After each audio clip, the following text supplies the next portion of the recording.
What's up guys, welcome to Lentz Lundy Boxing, and today I'm going to show you guys a common mistake that I see a lot of novice boxers do. So it's basically when they're throwing their jab. So I'm going to get into my boxing position. So this is the mistake that I see a lot. So people prematurely twist their wrists before throwing the shot. By doing that, you're never going to land your shot because your opponent could see the punch coming from a mile away. Reason being, whenever I prematurely twist my wrist, my elbow flares out. Whenever my elbow flares out, the opponent knows that I'm going to throw a punch because he could see the punch coming. He could telegraph the punch. What you want to do is come down the middle just like this. Okay? You kind of want to hammer fist it and twist at the very last second. So you only twist your wrist at the point of contact. So when your fist touches the face of your opponent, you always want to hit with your first two knuckles. Okay? So I'm going to show you what it looks like the wrong way first, and you can see that you could telegraph the punch.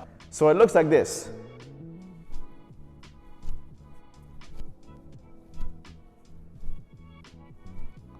So you can see right there that my elbow constantly flares outwards before I throw my punch, which kind of gives my punch away and my opponent could telegraph it. So what I want to do is basically hammer fist it, right? So I'll show you guys the right way. So it looks like this.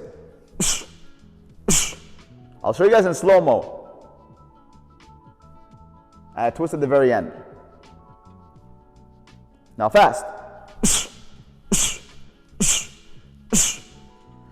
So I hope that all you novice boxers and experienced boxers who do this will stop doing it and you guys will up your game. I hope that you guys use this at your next training, at your next fight. If you like the video, don't forget to leave a like, subscribe. If you have any questions, leave it in the comment section below. And if you found this video helpful, you can share it to a friend.